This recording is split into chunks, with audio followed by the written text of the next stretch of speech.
Good morning. Welcome to MMA Fancast. My name's Luke, and I am joined by first-time guest Branko Busick. Branko, welcome to the show. Right on, Luke. Thanks for having me on, my brother. Thanks for squeezing me in. It's nice to see you're at your job site, and you have two jobs. Obviously, I'm interviewing you about your pro MMA career. You've got a fight coming up for 247 Fighting Championships, BITB12, their debut at the Meadows Casino, July 9th. So let's jump in right there. How are you feeling about that fight? We're a month out.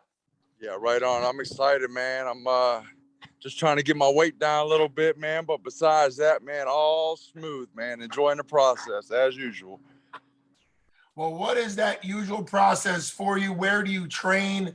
What is it like now that you've had 6 pro fights? You're obviously starting to get experience. How's all that going as far as figuring out your system?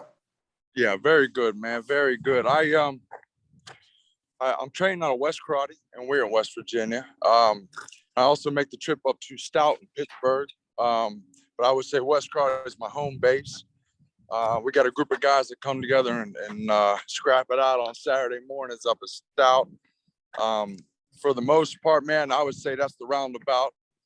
And, man, it's a perfect system, man. I love the process. All going good. As far as the 6 pro bouts, we've had a couple rocky ones that we won. I got popped for just shooting it straight. I got popped for marijuana on the other, and got popped for doctor prescribed me Adderall. I got popped for the other one. So they marked them as 2 losses.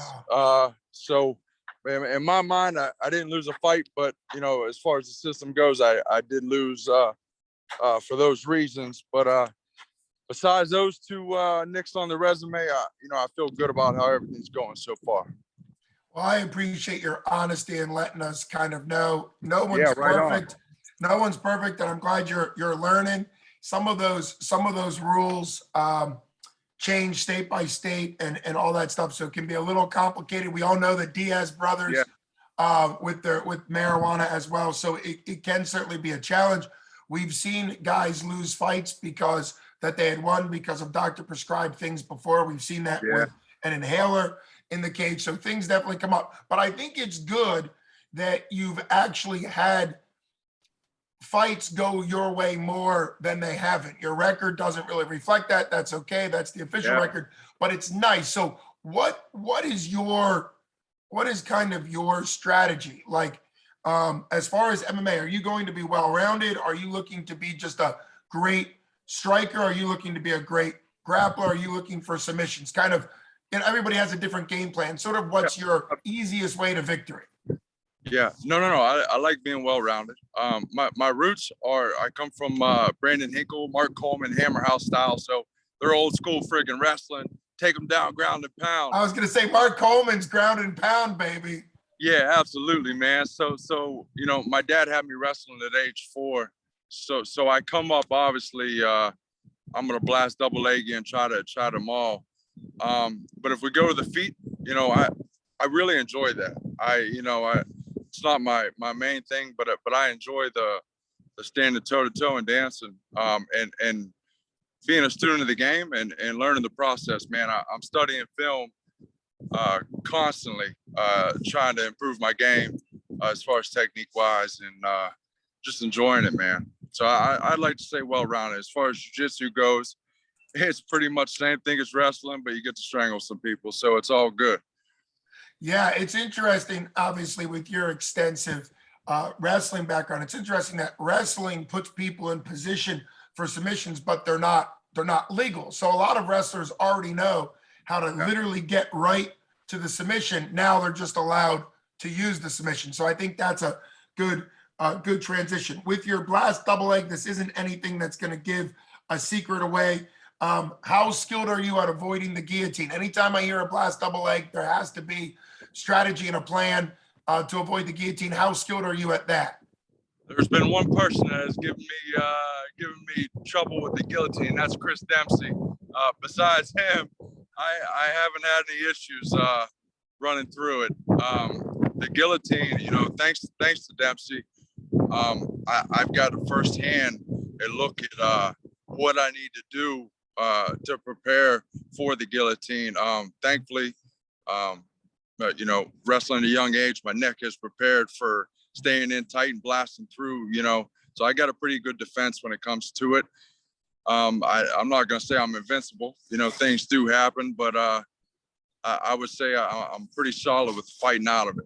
Sure. And what I have seen with the blast double is if you're strong, and obviously you are, and you're a strong, experienced wrestler, you can put your head there. But if you clear the legs, if you twist their legs all the way through, you end up in side control, even if they hold on to your head. And then that also puts you in position for the Von Prue choke if they were to hold on to it. We've actually seen a local fighter, Justin Patton, got the Von Prue. I call it the Von Prue. I know it's the Von Flu, but I like to give Oven St. Preux credit for having 4 Von Prues in the UFC. So that's one thing I've seen. Blast double guys, instead of stalling out straight forward, if you use your explosiveness to clear their legs and dump them, then you end up in a win-win regardless, even if they grab the neck. So always exciting that you're aware of that. You mentioned a Pittsburgh legend in Chris Dempsey. It's been spectacular to see him. Now he's pretty much just focused on the pro BJJ, but it's great to see him continue after his UFC career. So absolutely, he's a good man. Dempsey's always been in my corner to help me, man. I owe that man a lot. Well, it's always good to have good people around you. We've seen that at the lowest levels and the highest levels. It really is a team sport. I know fighters fight by themselves in their cage, but they have their entire team, from training to cornering to the conditioning. Everybody kind of pays off when you're in the cage. And we've also seen sometimes if you don't have character people in your corner, you need good direction as well. What's your thoughts fighting for 247, sir? What's your thoughts at coming up to the Meadows? It's exciting for us for 247 to be able to put on a show at a casino. I think it's really going to be an incredible show. Yeah, I'm fired up, man. I can't lie, man. I've seen nothing but good things with 247. My man Carmen Worthy, I think he was seen back on the scene, enjoying the process. Yeah, like I said, first time fighting for these guys, man. And so far the process up to this point has been awesome, man. Been loving every step of it. Guys been treating me great. As far as the Meadows, I've never been there actually to lose my money or to fight. So I'm excited. I seen a little video the other day, and Barstool Sports souped that place up pretty nice, man. It looks like it's laid out cool, man. And that's another thing I enjoy about fight, man, is going to the different venues, man, and seeing what they put together. When I fought for Bellator, man, going to the Mohegan, man, was just such a cool place, man. And even going to the rivers, fighting the Mountaineer, Wheeling. I just love traveling and fighting, man. It's one of my favorite parts of the whole process. Well, that's cool to see, because I think sometimes fighters, they want to get like a home base and fight in the same building because you get used to it. But just like any sport where you travel, you have to be comfortable being in other buildings and things that aren't familiar. And you listed a whole bunch of things.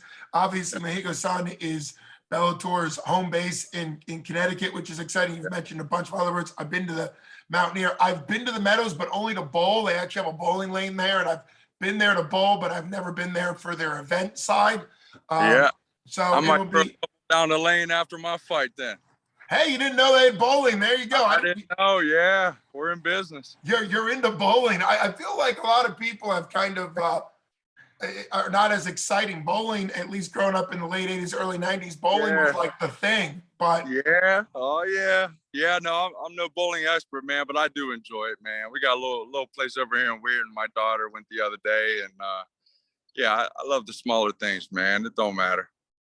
Well, it'll be exciting for you to get in there, fight, have a good fight, get a win, and then throw some bowling down to celebrate. But I'm going to ask you this: Do you want fans to make the trip up to the Meadows? I'm assuming from West Virginia that's an easy drive for them. Yeah. And so, what's your encouragement to your fans? They can get tickets from you. They can get tickets from 247fighting.com. Kind of make a plea there for people to come out and see. I think it's always exciting to hear why fighters think fans should come to that. Yeah, thankfully, I've always had just such a great support system, man. People are coming up and having my back, man. And it always makes it funner, man. When you scrap it out and you got your people in your corner, you know, rooting you on, you know, there's nothing like it. One thing, I like to win, lose, or draw. I like to always shoot for the finish. So, you know, whether I gas out doing that, you know, oh, God willing, I get to a point in my life where I can go 5 rounds with trying to finish a man the whole time and I'll get tired. But no matter what, I will always try to finish and always be entertaining. There's not a moment in the fight I'm not looking to finish. Well, that is a reason for everybody to come out and support you. If they already know you, they know what they're gonna expect from you, which is exciting. Always shooting for the finish, always looking to be entertaining is, I think, really what people want to see. You know, you can't predict the outcome, but you can control your part of it. You can control your Absolutely. side of it. We never really know what's going to happen in there. You mentioned being able to go 5.5s. Obviously, that's at the championship of championship levels. At the 247 fighting championship, a title fight is 3.5, so that would still be very reasonable for you. 185 is where you fight. Is this a good spot for you? I haven't met you in person. I can't really judge what your size is. Is 185 where you want to stay? Yeah, I feel comfortable, man. When I was in college at WVU, I was running about 245, 250, but I was freaking eating Jimmy John's for breakfast, brother. So I don't want to say my diet was the best. I'm a father of 2, so I stay on my toes. I'm pretty active. So plus my stomach has changed the older I get. So my eating is, I've changed my diet. It's a lot healthier eating. I'm putting better fuel in my system. And my weight is just naturally, I walk around 205, 210. And, as the fight goes, I take the portions down and do the whole usual process. And I just feel good. I feel better. As far as my running, my cardio, my mobility, I think it's the perfect way for me. Well, I can hear that you're cerebral. You thought a lot of this stuff through. You've actually planned. A lot of people, it's understandable. They get fighting at whatever their weight is in amateur, and sometimes they have to reassess bigger or smaller. Sometimes people actually need to go up at the pro level in order to be stronger and be able to hang in there. You've given us great time, a lot of insight. I've really appreciated getting to know you. I can't wait to see you in action July 9th. I'll say it again, 247 Fighting Championship, Ronneberg 12. It's going to be absolutely incredible. They're really pulling out all the stops in order to make the debut at the Meadows even more exciting than usual. You've mentioned Kama.